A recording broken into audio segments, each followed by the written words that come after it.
all in time with their constant soothing tide, and I feel your love and consolation true. It stills my restless heart,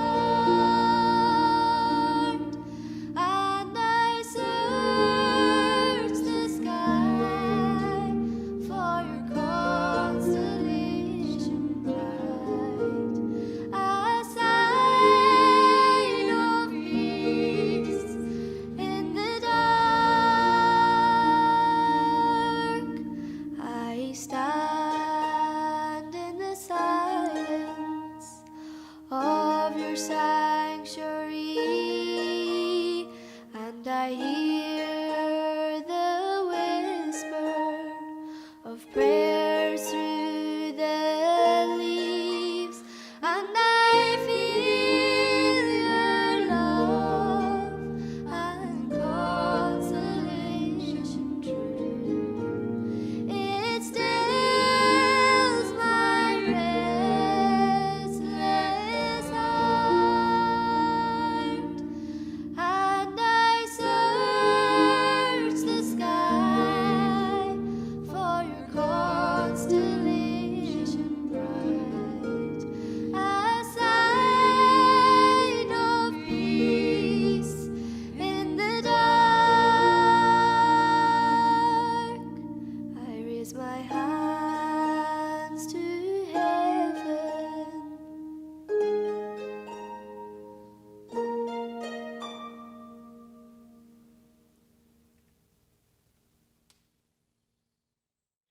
Judy Vaharja to Farna Fulcher Rove, Higa FleadhFest, Derry 21, and I'm joined by singer, storyteller, and organiser of the Eddie Butcher Festival, Brian McNichol. You're very welcome, Brian. Could you tell us about Comhaltas in North Derry? Well, we have our own branch in Limavady, as you know, Jimmy O'Hara, CCU Rovally, and the branch was formed in November 2016, as far as I remember. It was sort of rushed through at the end, but we got there, we got over the line. We felt there was a bit of a void in traditional music in the area because all the musicians were going grey and they were sadly passing away. And we lost a great man, himself, Jimmy O'Hara, and a few of us sat together and decided, you know, what way are we going to take this? Are we going to legends all die off and have nothing, or how do we promote the music? And some of us had been involved in Comhaltas events before, especially the Ulster Fleadh, which was held in Dungiven in 2012 and 13, and we decided to go with a branch, and we contacted the powers that be, the people in the county, Brendan and the Mitchells, and so they were all seemed very positive about it. We didn't have to push too hard, and the door was open, and we went with it, and here we are today. Mm-hmm. And since then, so if you formed around 2016, moving on through time, how do you keep Comhaltas alive and well in that area of North Derry? Well, at start we really were crawling and we were finding our feet, and we found it hard to get tutors. Tutors was a big problem at the start, but then we worked with what we had and we kept to the basics. And we at that time we had no venue, so we used a Gaelic school, and the Gaelic school was a good platform to jump off, because there was children there whose families would be interested in the language and the music, and we used the Gaelic school as a platform. But then another group came along, Galore Limavady, which is an Irish language group, and they asked us to come along and practice in their newly refurbished hall, which used to be a former parochial hall called St. Pat's Hall, and Brenton Malloy would have had many a ceilidh in it when he was probably in his teens. I'll let him decide what age he was then. But it's a refurbished hall, and Galore has it now as a culture land, and we can hold events and stuff. But we host our classes there, we run events, and hopefully the people will come back to us, because the COVID thing has really knocked everybody back a wee bit, and the online thing hasn't really worked that as well for some people as much, but we'll get there and keep the sessions going, get back to the sessions, which hopefully will be near. Sooner rather than later. Yeah. Mm-hmm. And like you're mentioning the sessions and the classes and all the various activities you would have done pre-COVID. So could you tell us about some of the most memorable events that you and the Comhaltas in North Derry have been involved with? Yes. Well, my early memory of traditional music in North Derry would have came more or less in the Dungiven area and Port Stewart. There's a lot of traditional music in the Port Stewart area when we were growing up and young, and you'd went into the bars, and I think the bars are gone. I think one was called the Dolphin and one was called the Sea Splash, and the hares would have been standing on your goosebump arms. I wish I could play like that. And I think traditional music where I come from sort of went underground a wee bit, because the Troubles and stuff created that, and it went away, and you didn't know who was the people to go and see. But a lot of the bars kept traditional music alive in Limavady, where I live. But Dungiven was a real hotbed for traditional music. Murphy's Bar being one of the places. There's big sessions out the back, and sometimes you'd have went down there and there's more cigarette burners on the floor than there was stars in the sky. And showing your age now. Funny, I went to a session at one time, and we were in the car park and we were going into the back of Murphy's, and a fella came out and he says, we asked him, is there many in there? And he says, oh, jeepers, there's a wild crowd in there. There's a boat leaving to America every 20 minutes. And that's the type of funny humour you're going to get at these sessions and stuff. But traditional singing would be very strong in our area. With Dungiven, the Kelly's family from the Haas and the Benedy, and the McCluskeys, Marana McCluskey, Jared McCluskey, their whole family have a real strong traditional singing voice in that area. And then there's the Dillons. Growing up, Mary Dillon was a singer, and then Cara came and followed in her footsteps, and sure, that's another legacy.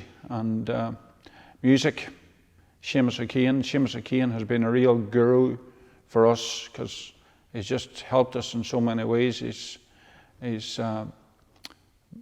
put us on the right track and told us what people to talk to, and he's even donated a few borons for draws and stuff. And just there, funny today, Wally James McElhinney was buried today, and he was another great traditional musician. And as I says before, a lot of these people are dying off, but there's a lot of young people coming forward, and which is really good to see. And the likes of Comhaltas is keeping that alive, and we wish to extend that into the youth of tomorrow, because if you've no youth, you've no future.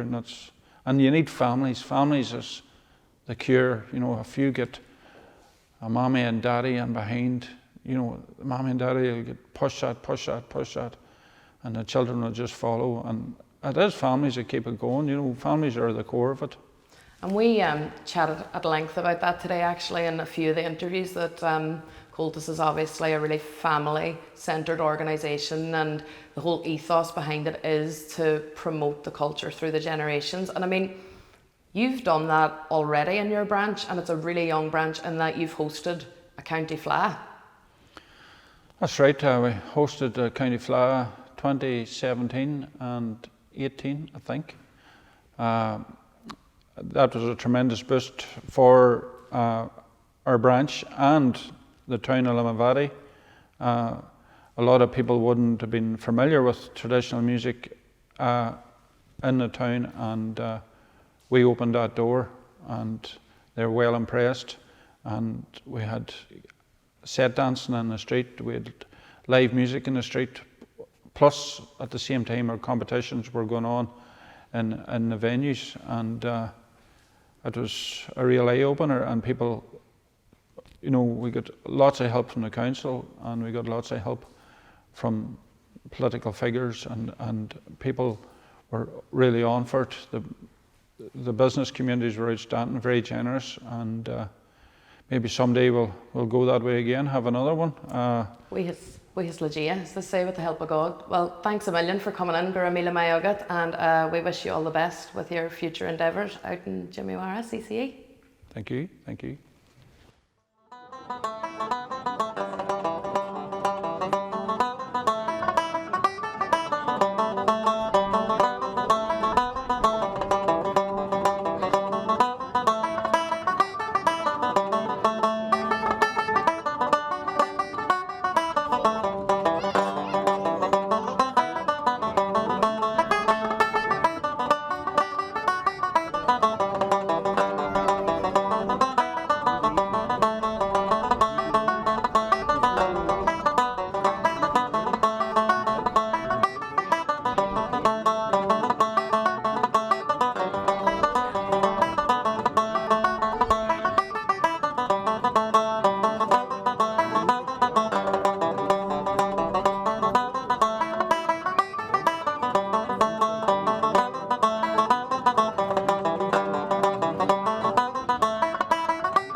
I'm delighted to be joined by Helen McGonigal and Owen O'Hara from Jimmy O'Hara Hi. CCE. You're both very welcome, and thanks for coming in today. Thank you for having us. Yeah, thank you. No for having bother. us So tell us how you became involved with Comhaltas. So back in 2013, Brian Manickle contacted us and said he wanted to set up a Comhaltas branch in Limavady.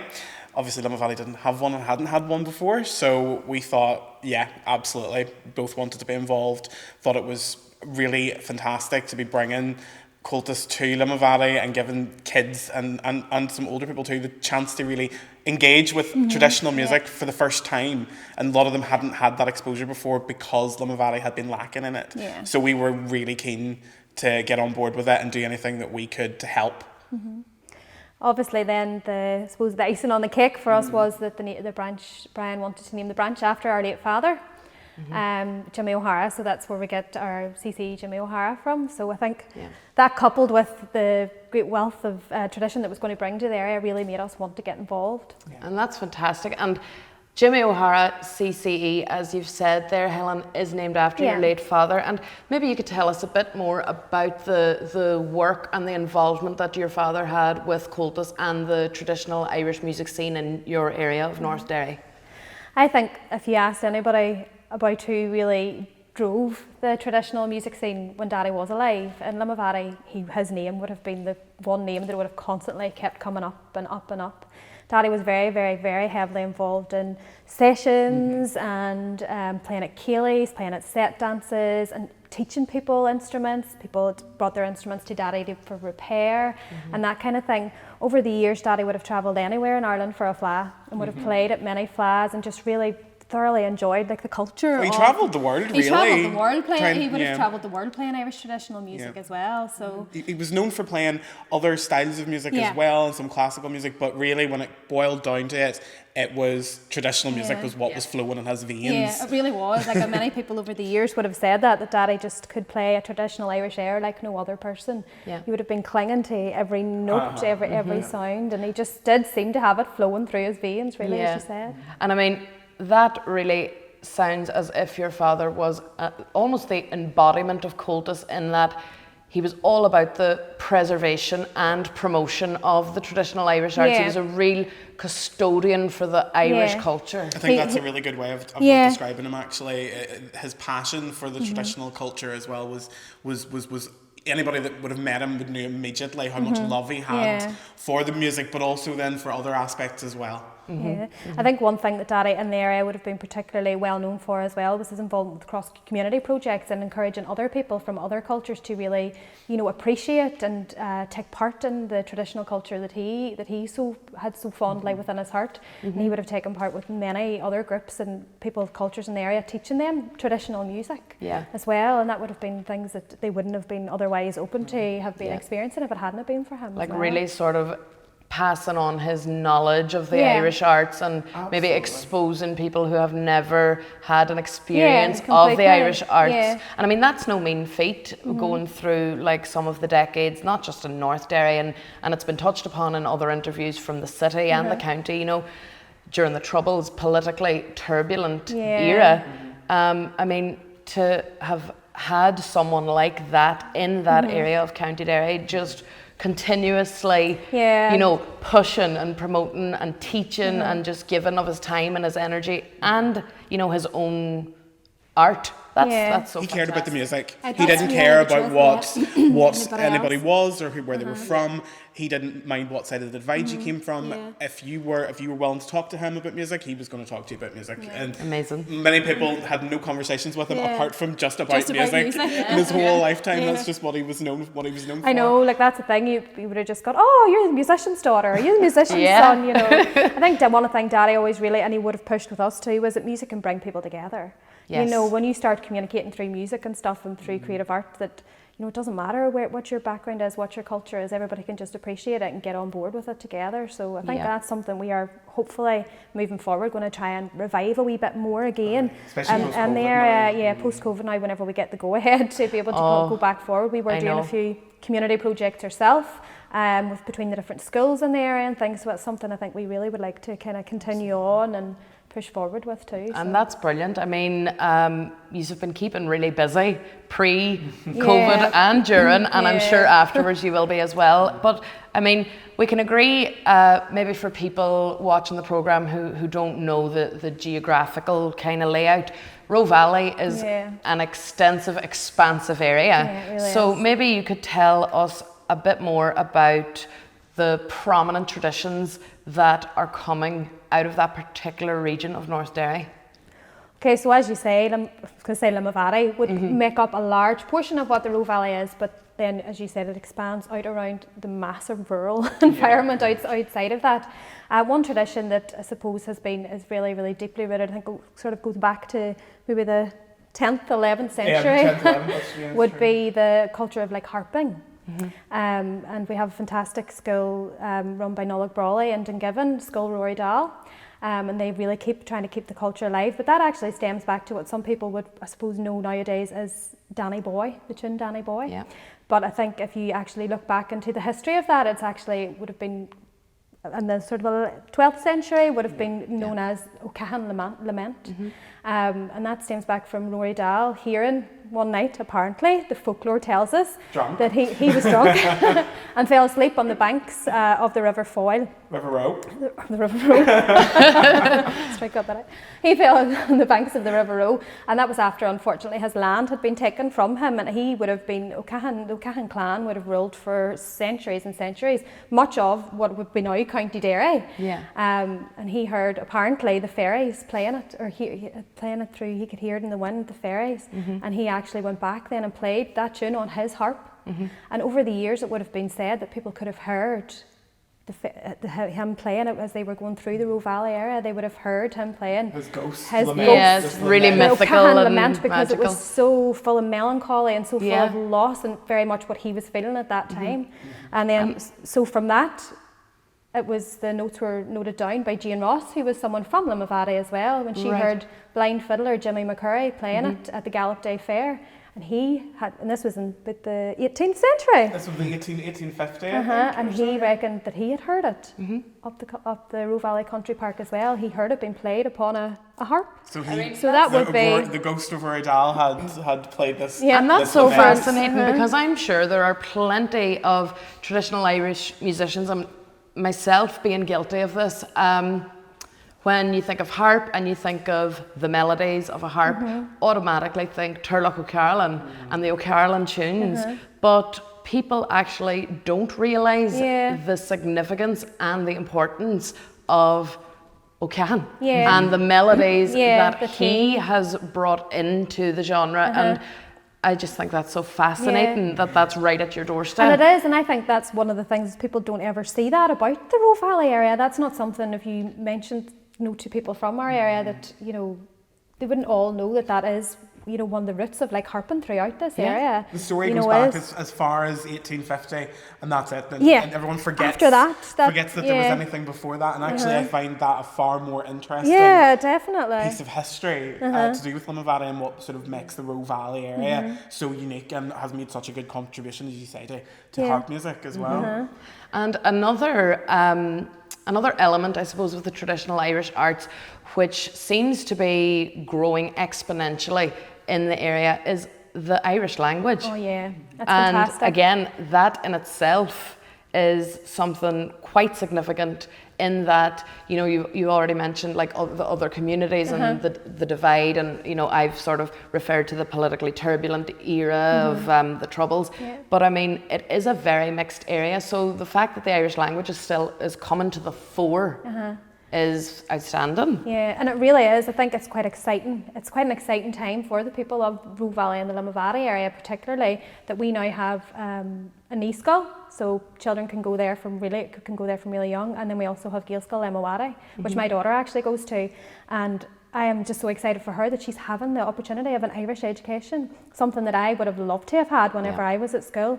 They started off with maybe 6 pupils, and now they have full primaries of 25 in a class, which is just absolutely fantastic. I think one of the things that has been really good for our area too, it was the formation of Glór Limavady, so the Irish language group, and they would have been very much instrumental in setting up first of all the knee school, and then moving on to the Gael school. So it's fantastic that we have all that, and obviously then we have Gael College Derry as well, which isn't in Given. So the young people are seeing a progression right now. Not only do they have to finish their Irish medium education at primary school, they can go on and continue that through secondary school too. And then obviously now as well too, Glór Limavady has a beautiful new cultural in Limavady. It would have been used to be a parish centre, St Pat's Hall, which was really starting to take off, and there was lots of things going on in it. There was lots of fantastic traditions. There was many sessions, and we had concerts and ceilidhs and things. It was a much needed venue in Limavady. There was a real gap there. There was a real gap for community facilities at all in our area. We're extremely lacking. But a facility that would have been really promoting the traditions was very lacking. So we're very excited that once we get the go ahead and stuff, that we can start back, and we can see the revival again of all that sort of thing. It's going to be a real catalyst for the language, I think, in the area. Definitely, given that kind of central focal point, which would have been the school. Previously the schools would have been that kind of area, but now having that kind of dedicated cultural hub. Yeah. Very much. It's really exciting for people in the town as well, who saw a building that had so much potential just laying waste, just absolutely falling apart. I think what Glór and Limavady have done is really fantastic with the building and the facilities now that provides to the language speakers in the town and people that want so desperately to learn the language but don't see where their route into it is. And now they have that. I mean, that just sounds so exciting, and I know you've done so much work thus far, so we wish you all the best with your future endeavours post-COVID, and hope to see you soon up at Glór and around the Roe Valley area for a tune or a song. So gur míle mai agah Helen agus Owen. Oh, thank you. And now it's great to have on the sofa renowned boron maker and boron player Seamus O'Kane. Seamus, thank you very much for being here today. Thank you. I don't know, but infamous maybe, not I doubt that now, I doubt that very much. Could you tell us how you became involved in Comhaltas, Seamus? Well, at the bottom of it, given as a child, there was Pat Kelly. He was really the best of the fiddle players in the country. Then, about 4 or 5 up, there was a classical player, Alec O'Neill, and he had a bar, and he owned the cinema as well. And between Pat coming to my grandfather's to play, in the house, at night. And Alec, that got me interested in music. I should have learned an instrument. There was nobody had a better chance in the world than me to pick up a fiddle and learn to play. But it wasn't meant to be. And in this program and in some of the other programs that we've done, we have touched upon music and song and dance and language, but something we haven't actually mentioned is instrument making. And you are the most sought after bodhrán maker, and if not nationally, then globally. And maybe you'd tell us a bit about that as, a passion, as a profession, as a craft. What is instrument making? What does it mean, and how is that sort of part of the whole picture of the Irish culture? All I wanted to do was be a percussionist. I wanted to be. My cousin was a famous drummer, so I wanted to.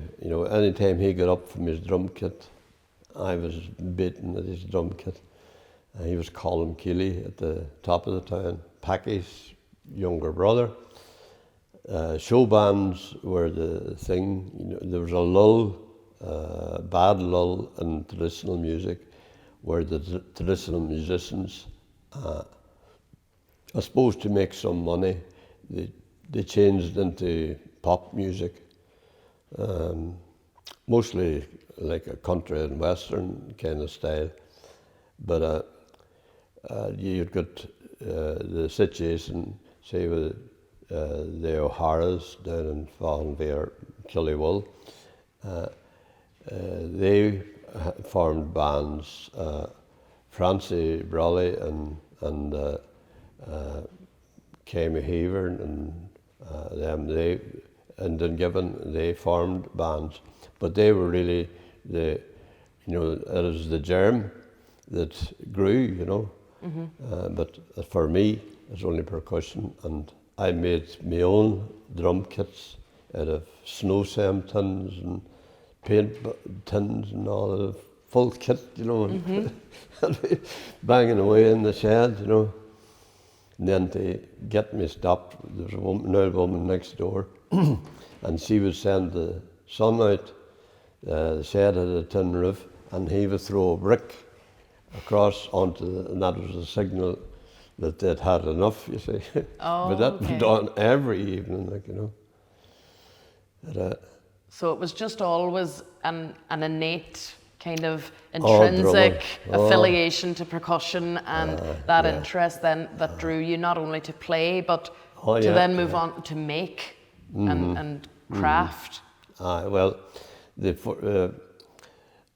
listening to an LP, and it was the Dubliners, and there was a bodhrán playing in the background, and I asked people what was that, you see, and the only person that knew was a teacher who had been taught in Dungiven. He was Liam Himphy, and Liam described to me what it was, and as he described it, I was making it. Brilliant. So it was terrible mess, but I kind of graduated from that. I got more professional. Sometimes I was using pigskin, sometimes anything at all that could be bought, and then finally I got a source, Lambeg drum makers, and I could get skins much cheaper than you could buy them in the shop. Mm-hmm. So, I made them, and then few good players at the time, they found the source. There was the only other alternatives were to go to Sligo. A man down there, not in Sligo town, he was Davy, and Davy's drums were the ones that everybody was buying from the north. He made them in all sizes and all shapes and all, you know, but still, you know, rustic. The handiest way was to make your own, and so I made my own, and then you know, I started to get neater than what was current, and Gino Lepari would have been one of the big influences, and Gino was a very, very good player, you know.